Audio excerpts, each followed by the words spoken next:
Unrest Podcast.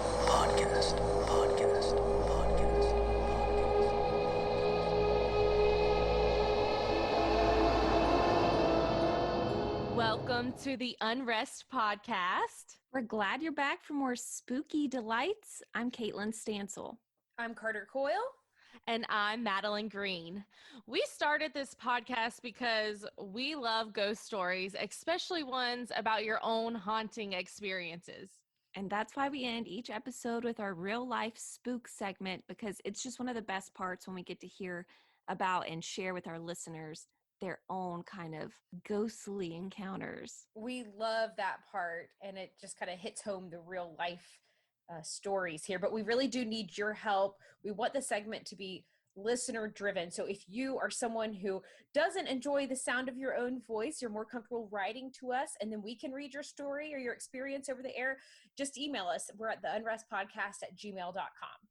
We also have an option for you to tell us your story yourself. We've kind of set up what is essentially a voicemail box through Google, and that allows you to call in and leave us a message telling us your story in its entirety. That number to call is 843-564-2101. You're not calling into a live show or anything, so don't worry about that. It's simply just us recording for us to edit in later. But again, you just have to dial 843-564-2101. We want to start using those listener submissions by episode 7, which we're getting very close to. Crazy. Now, episode 4 today, this is called The Bloody Code, and we'll explain what that means in our Spook School segment in just a little bit.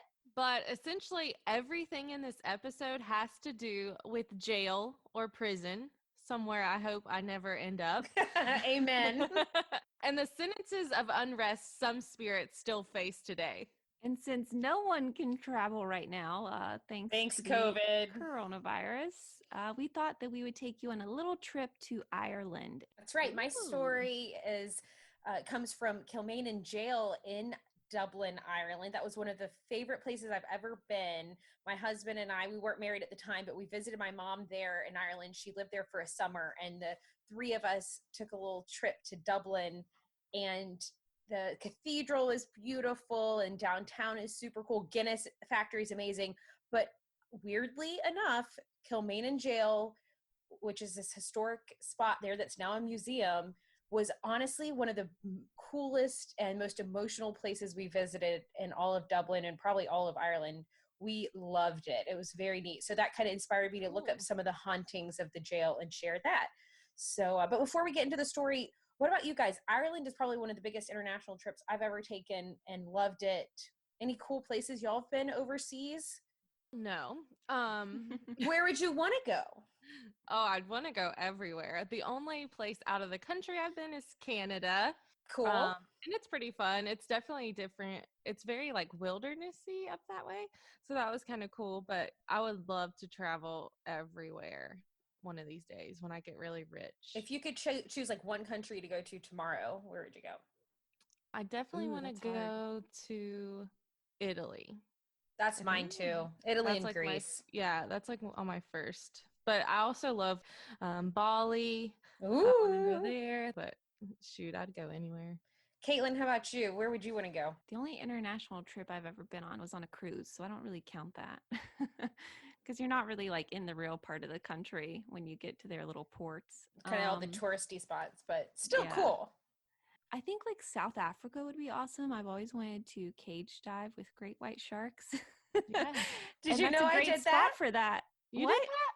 Yes, I lived in South Africa for a summer for study abroad. Wait, What the what? heck? You didn't know that? No. Yeah, and we okay, so Vince Dooley, who's this legendary UGA football coach, actually came along with our trip because, Awesome. Side note, I did a story with him. He's a huge gardener too. He's like this football legend / amazing gardener, and South Africa is known for some of these amazing gardens. Long story short, he paid for all of us to go shark cage diving. That's awesome. Shut up. Yeah, it was like a pilot program where we did volunteering in the community and in the really, really impoverished areas, but we also did leadership and then the fun safari and all that. But the shark cage diving, legit. Did you see a bunch of sharks? We did. I mean, they basically lower you in the cage, and then all of a sudden you see a bunch of blood and guts getting thrown around you because they Chumming. they entice them, and then man, great whites. It's no joke. That is Wow. so cool. That's so funny you say that, Caitlin. Let's do it. Yeah, I'm obsessed. I love wanna great white go. sharks. And, I did the O Search story when their research vessel was off of the coast of South Carolina. They fish for great whites and they bring them up on their boat, like out of the water so they can tag them and get samples and stuff. So I've seen one out of the water, but That is cool. Yeah, I would love to cage dive and see them in their environment. Yeah, and I've seen Jaws. There's that. Yeah. I'll have to find a picture. I was in like a wetsuit and I was so skinny. That was so long ago. Damn. Yeah, let's post that. They don't make wetsuits for me anymore. Shut Maternity ones? Definitely not a maternity bump shark suit. I think that would be so cute.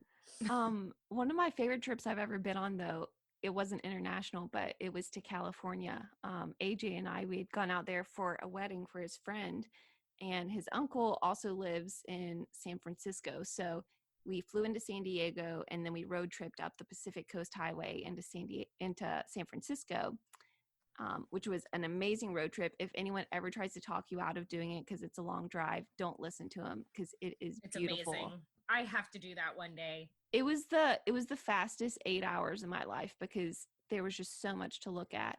But the reason I'm telling you this is because in San Francisco, we went on a tour of Alcatraz. Oh. Yes. And side note, before I say that word, every time I have to think in my head, is it Azkaban or Alcatraz? Oh, it's Azkaban. But the Dementors got you. I mention that because that is one of the places that I've had a spooky experience before. I've only had, I think, 2 in my life that I can, specifically remember. And they've both involved cameras and jails. Oh, shit. So true. And Alcatraz was one of them. And we'll post the video that I got on our group and our Facebook page and Instagram. So follow us on all those and you can see it. Your creepy video. Yeah. Basically, Alcatraz, it has this no one technically is buried there, but it has this Native American history, and they think that's a lot of the reason that it's haunted. I didn't know that. Yeah. And so we're walking. There's one part where you kind of go underground, and it's where, I believe if I remember correctly, they kept a lot of the Native American inmates. And AJ is taking this Snapchat and his phone freaks out. And we didn't realize it when he was recording it, but later we got back to his uncle's house and we're watching it, and it's weird. And I've never seen a Snapchat video ever do this. And we had no other videos whatsoever that entire trip ever do this. It's there's some kind of interference happening. For sure. For sure. That's awesome. I haven't seen that. I got to see that. Yeah. Oh, so we'll neat. post that. And I bring that up because Carter, your story is about a jail and some spooky experiences there.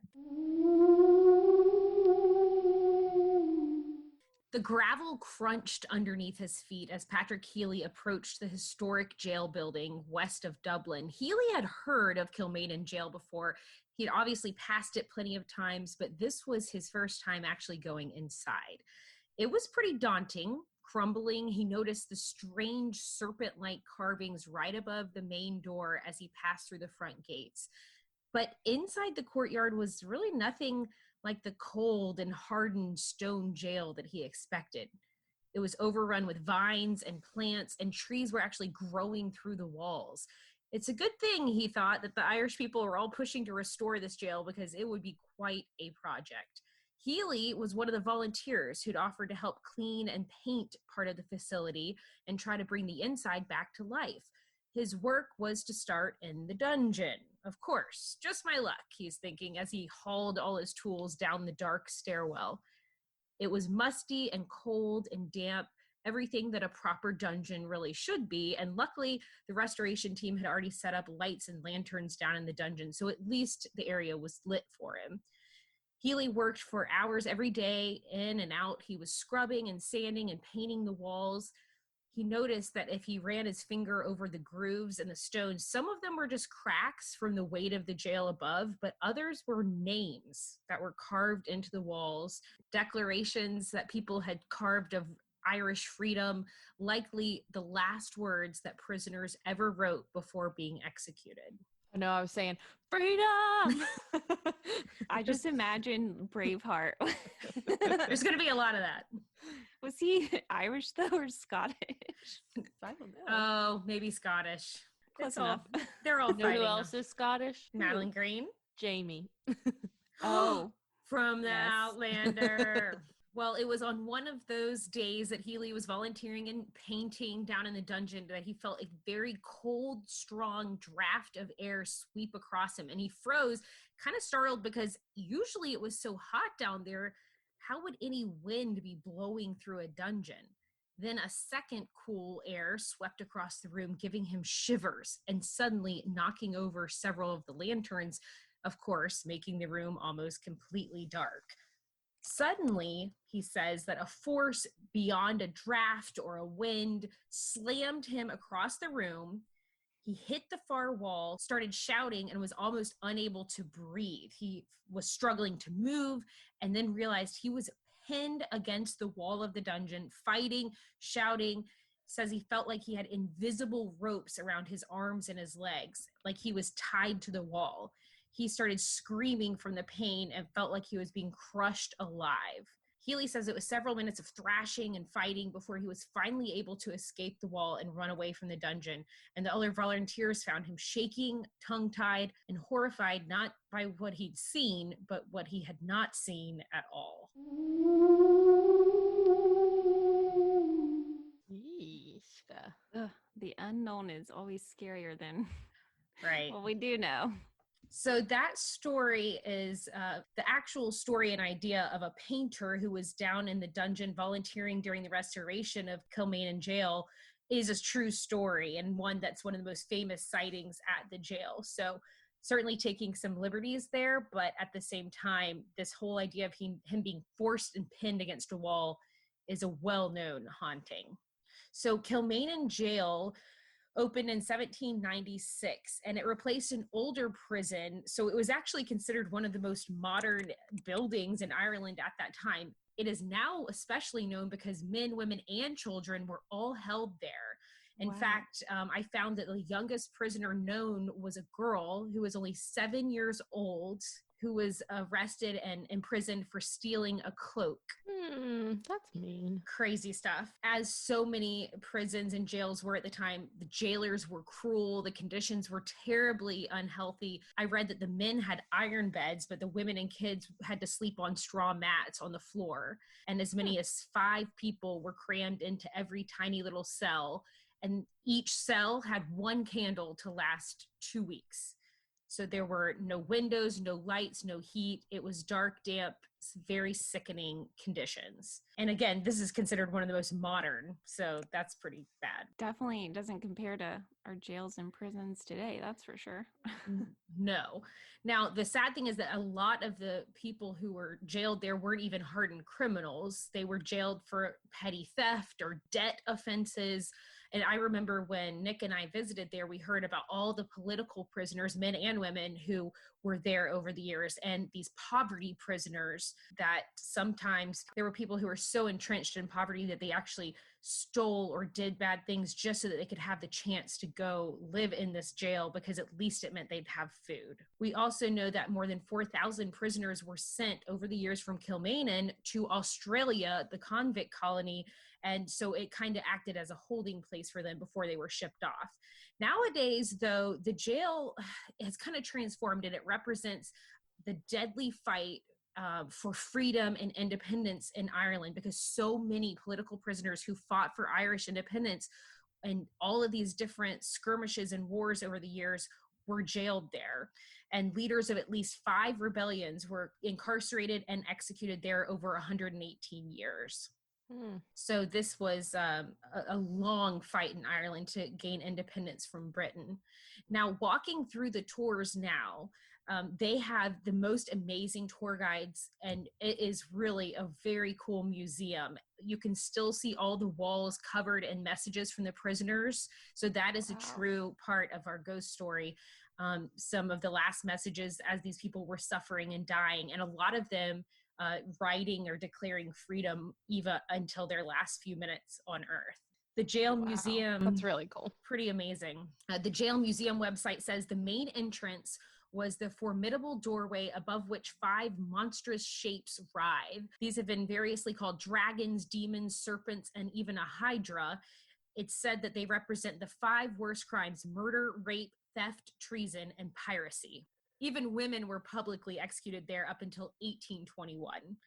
Now, one of the very worst stretches of overcrowding documented in the jail was during the final years of the Irish famine. So inmates, 1845 to 1850 time frame, these inmates are crammed into cells, women, children, a lot of them charged and jailed for begging for food, stealing food.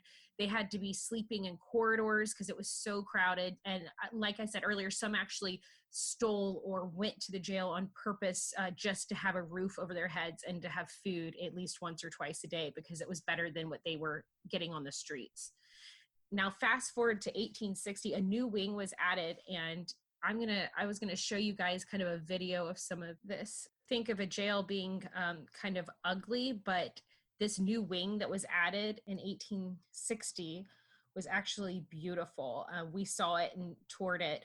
And the Victorian belief was that architecture is crucial to inmates' reform. This is that new wing. It's striking, right? I mean, dare you say it's actually kind of beautiful. They had 96 cells, huge ceiling skylights, metal craftsmanship throughout. And the Victorian ideal was that these tall windows in the cells would force the prisoners to look heavenward and rethink their life choices. So in terms of a jail, the restoration is really amazing, and it really is a beautiful piece of architecture. What I like most about it is the metal work is intricate. Yes. You would never think you would see that at a jail. No, never. And look at those walls right there where the messages are.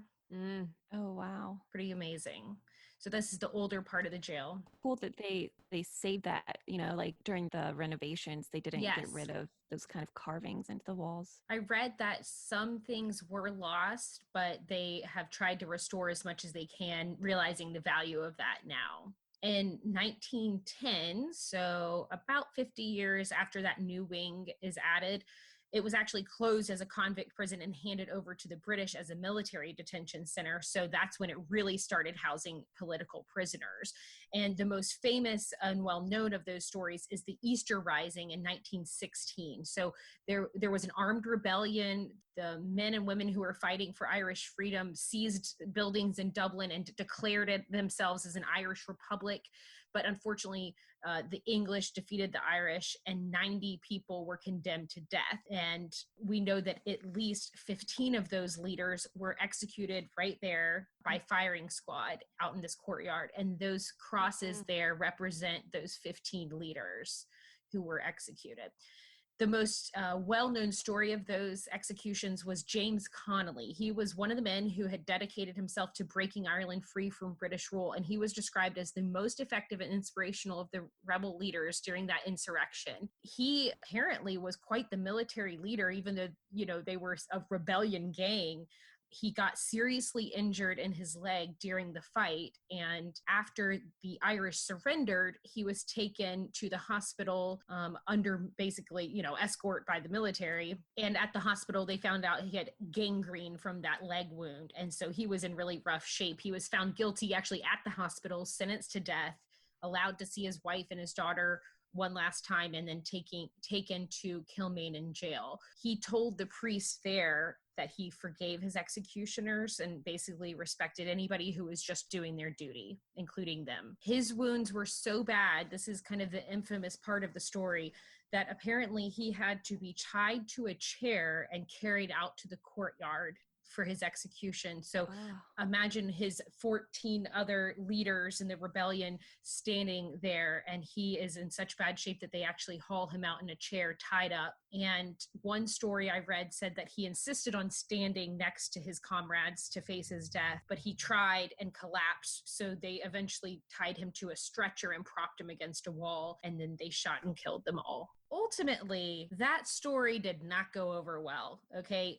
Maybe the point was to dissuade the Irish from rebelling, but it had the complete opposite effect. Ultimately, all of those leaders became martyrs and are now Ireland national heroes, according to the Boston Herald. And really, it made the Irish people very bitter, because it was just such a, when you think about hauling essentially a prisoner of war and tying him up for execution, it just gives you chills.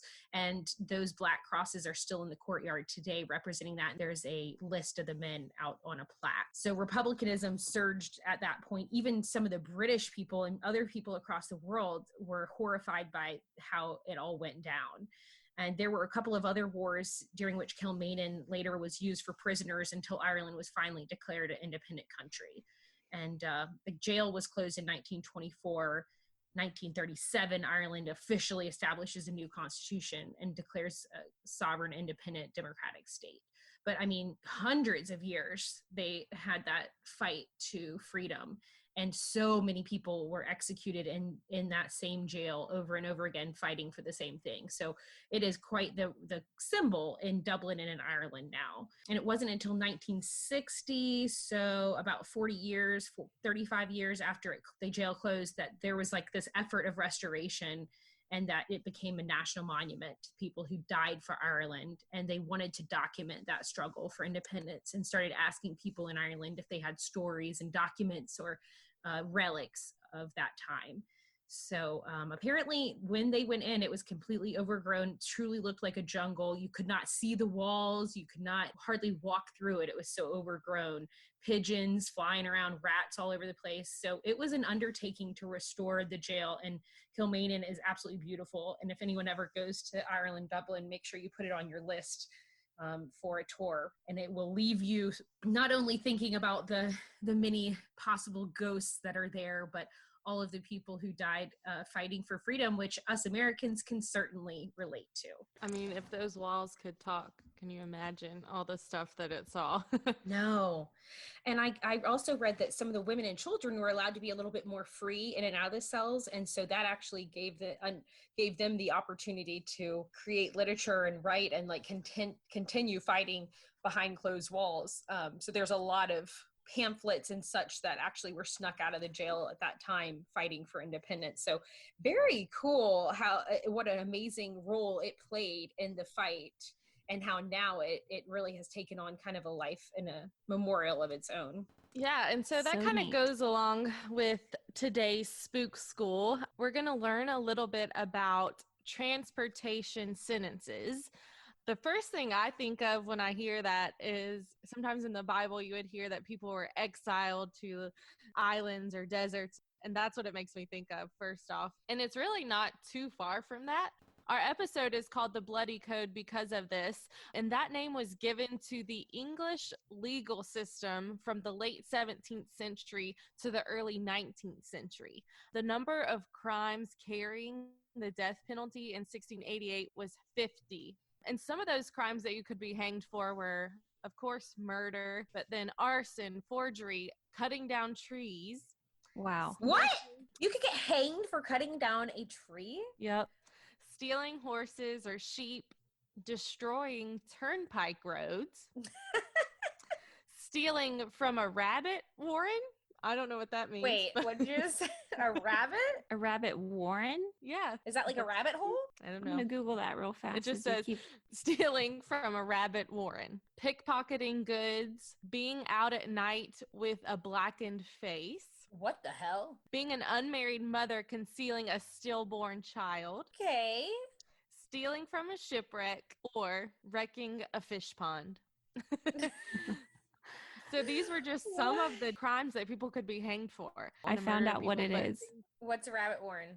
So it says it's a series of underground tunnels where rabbits live, or a building or place with many connected rooms or passages. So I guess stealing from a building, maybe? I'm not down with that. That's very weird. Why would you call it that? It's so strange. I have no idea. Okay, Madeline, that's cool. I did not know any of that. Those rabbit warrens, they're They'll get tricky. But there are many reasons why the English legal system was really harsh. Attitudes of wealthy men who made the law were unsympathetic and felt that these people who committed these crimes, even if they were small crimes, were sinful, lazy, and greedy people. So after that was kind of put into place, they realized that some of these crimes were not as serious as the punishment. Obviously. So this transportation sentencing came about after that. And a good example of when this first started was the Irish Catholics were banished to the West Indies. In the 18th century, like we said, the death penalty was too severe for certain offenses. Let me just say, these poor Irish Catholics, I mean, seriously. And the West Indies, like, what a different atmosphere from where you grew up and lived. Yeah, it's like, let's throw you into something that's really going to make you go crazy. Obviously, instead of putting these people to death, they started to transport them to places in North America. North America was then replaced by New South Wales as a suitable penal colony, and after the American War of Independence, being put to death was only used for serious crimes. So this transportation sentencing became the thing to do. What kind of colony was it? Penis colony. Penal. You had criminals who were being convicted to serve 7 years or more being exiled to what they called colonies. And in the Victorian period, they actually changed this name and they started to call this type of sentencing penal. God, now, I can't believe y'all made me do that now. They started to call this type of sentencing penal servitude because Is that what marriage is? penal servitude. Indeed. They called it penal servitude because they had to partake in doing hard labor. So it was almost like they were working off their crimes in this Victorian period, and their sentences were actually reduced by quite a bit. But after 1857, the Penal Servitude Act, transportation sentencing was abolished, even though there was still a lot of that type of sentencing still going on. So what were they doing at the colonies? Just working or building stuff? Yes. So normal transportation sentencing, they would pretty much just gather everyone up and take them somewhere. Well, in the Victorian period, they didn't like that idea. So they made it where you pretty much had to work off your crime. And so because they would work, they would get a shorter sentence. Gotcha. Makes more sense than just transporting them somewhere. You're getting something out of it. Yes, hopefully. But legislation pertaining to transportation from Britain to New South Wales was passed in 1784, and then an Irish Act followed in 1786. The British Act did not even name where you were going to be exiled. It just said beyond the sea, either within His Majesty's dominions or elsewhere outside of His Majesty's dominions. Oh, that's specific. The dominions. The dominions. One day I want to have a dominion. Not a Dementor. A No, Dominion. no. Just Those my are own. in Alcatraz or Azkaban. And the main difference in the two acts was the effect of enabling this transportation of criminals to Australia from England, which went underway in 1787, whereas the Irish Act had issues within it and it took it a little longer. During all this, Australia received 160,000 convicts. Wow. Holy cow. And 26,500 who sailed from Ireland. Oh, like those people from Kilmainham. And that can't be an easy journey. No. And these colonies that they went to were often overcrowded and decaying. So because of the deplorable conditions, the male convicts were removed. After they were removed, the conditions at this depot improved considerably. You know, they were peeing in all the corners and everything. Yeah. Interesting. So that's kind of my take on transportation sentences. I bet so many people, I'm kind of thinking of like Handmaid's Tale where they're banished to the colonies and so many people, like they basically have to go there till they die. And I imagine a lot of these people had to have died from disease and sanitary issues or overworking. I mean, Or the just punish. stayed in Australia or wherever they ended Yeah. up. I actually read that a lot of the people never went back home. So they did just end up staying there or going somewhere else. A lot of them didn't have enough money to go back home because at this time you're not really working for money. You're a criminal. So they never were able to go back home and see their family. It certainly seems like the punishment does not fit the crime in a lot of cases. No. Yeah, it Luckily, still sounds like a life sentence. Yeah, I mean, it is better than being hanged, maybe. Yeah, I don't, for sure. I guess, depending on how terrible the conditions were. But it still is a little extreme for if you stole from the rabbit warrens. Like, what the heck? Can someone please write to us what the heck that means? I mean, like, we Googled the general meaning, but I'm what? still confused. You stole from the rabbit, their little collection of lettuce in their tunnels. That's interesting, Madeline. It kind of makes makes it feel more like real life to learn some of the history behind it. That's really cool. And again, it's so interesting to just think about how jails and prisons and sentences have changed, to modern times now. Well, because, I mean, how many times do you see people today that kill people and don't die?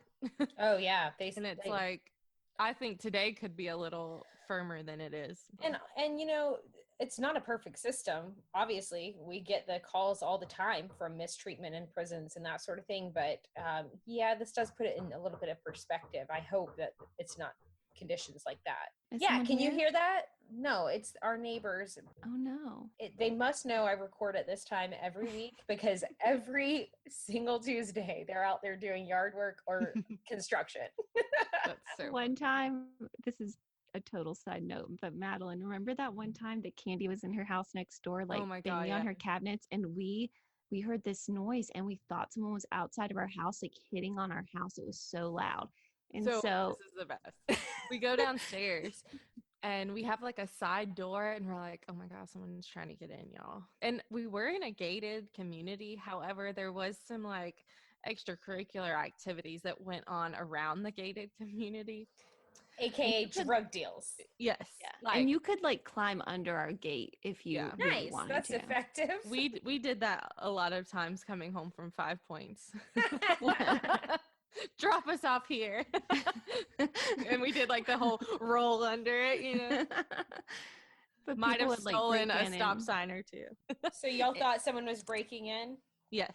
And Caitlin goes to the door. And she's Madeline, wait, what were you holding? You were holding something random that you were going to hit someone with. It was either one of my go-tos, either a knife or a hammer. I think it was a hammer. Jeez. But we were going to look out there and see what it was.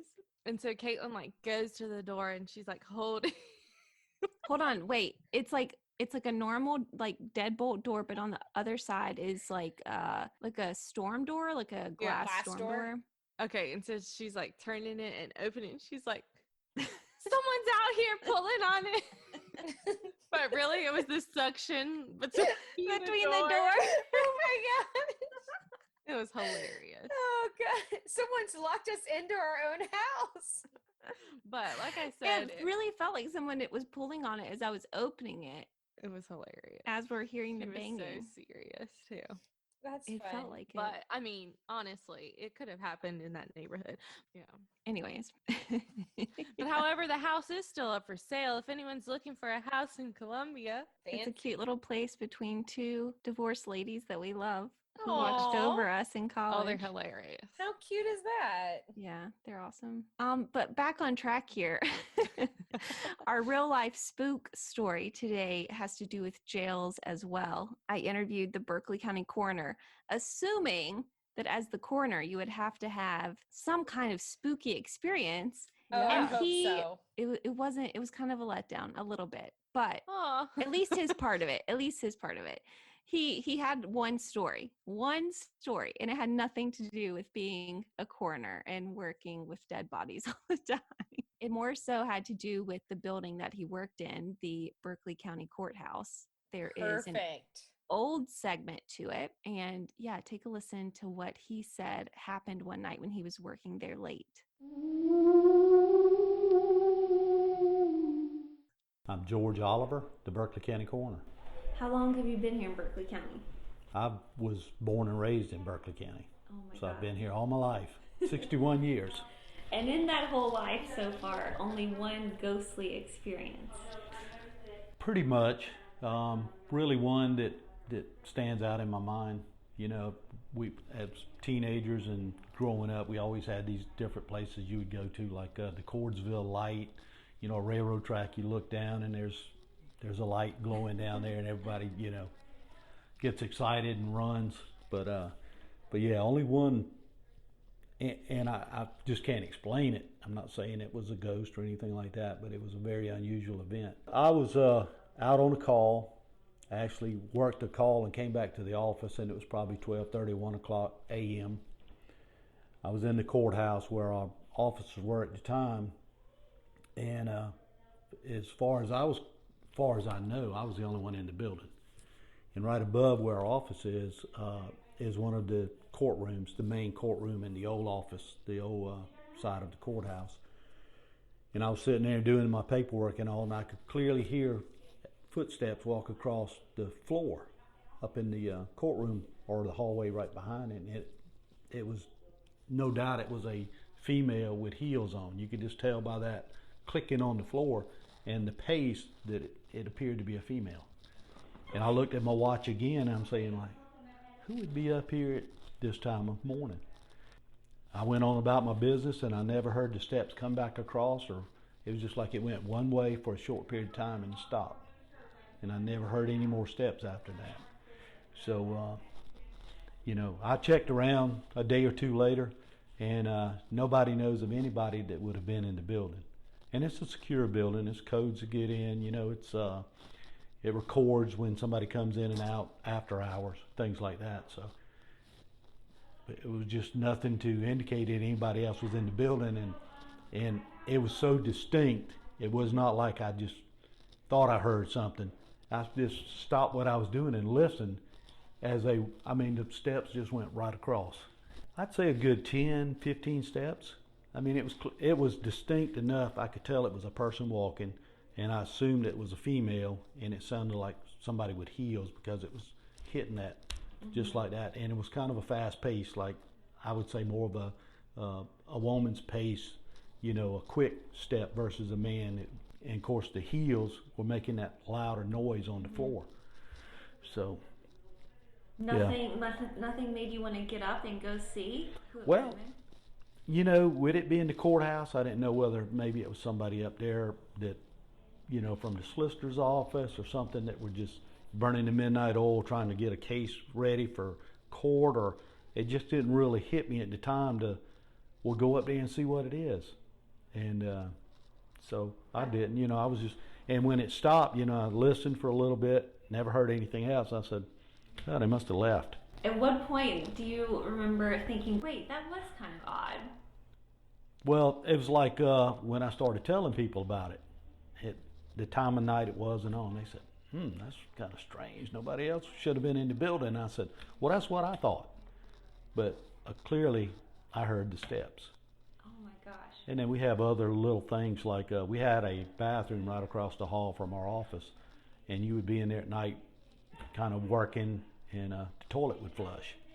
And, you know, I couldn't really make any heads or tails out of that because, you know, if it's leaking in the back of the tank, you know, the water's running. If it gets down, it might flush and bring it back up. So that never really bothered me, but there is kind of a running joke, though, of who it might be. Well, yeah, the previous coroner always thought it was this guy that was sentenced to the death penalty for killing a young lady in the upstate, and he always said, oh, that's who that is walking the halls, you know. And then a couple of our custodians that usually were up there after hours in the building and all, they were very weary about going into certain places of the building. And they even joked about my office one time because the way my office was set up, I had a window, but it was not to the where you could see it from the outside of the building. It was in like a gazebo area, atrium type thing. It was in a circle in the middle of the courthouse, and you could see it from the break area, like the little canteen. They would come in, so they would come in and clean the offices, and as they would leave the offices, they would turn the lights off. Well, they said more than one time that after they had left and went to the canteen area, and they would be cleaning that, they could clearly see my light was on through there. But they couldn't see anybody in the office, but the light was on. And I always said, well, did you go down there and turn it off? No, I ain't going down there. So, and they would hear creaks and, little things. But I'm not superstitious or anything like that. So it really never bothered me. Yeah. But what do you think, if these are related to ghosts or hauntings in any way, what do you think might lend the Berkeley County Courthouse to, being an area that these spirits are attracted to? I wouldn't begin to even speculate on what would attract a spirit to a certain building, or whether, other than the fact, unless you died there, or you always hear these different people believe that that the person didn't realize they were dead, so they haven't crossed over, or whatever you believe. So as far as the courthouse, I wouldn't know what, to my knowledge, nobody ever died in the courthouse. There's been people that have been sentenced to death that have been in that courthouse or have came through there. Don't know whether that's a connection. They're revisiting or what it may be, but we all see the movies, the horror movies, and how everything comes back, why something happens there, because families were murdered here, and so there's the ghost that's still there. I don't know what that would actually entail, or why a spirit would come back and be at a certain area. What would attract it? I don't know. It does sound like the courthouse has a lot of history to it. It does. It's a very old courthouse. The old side of it. It's a very old courthouse. They didn't tear it down. They just added on to it with the new side of it. So a lot of history there, and I mean, a lot of people have been through there. A lot of people have worked there that have since passed away. So it's been there a long time. A lot of history, and like I say, there's been a lot of people that's held positions in there and have worked there for many years and all, that have since passed away. And could that be connected? I don't know. The guy we were talking about, the serial killer, Larry Gene Bell, right? Mm-hmm. Why was his case here in Berkeley County?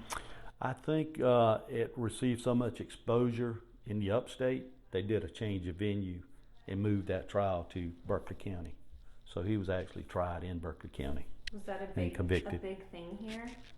I think it was. Yeah, it's been a long time ago, but yeah, I think it was a big deal. Anytime you have a lot of publicity surrounding something and they move it, of course the media follows that as well. So yeah, I think that was a big case, but it received a lot of publicity. Larry G. Bell. He was electrocuted, so they were still doing that back then, in 1996. Isn't that crazy? Whoa, that doesn't seem that long ago. I know.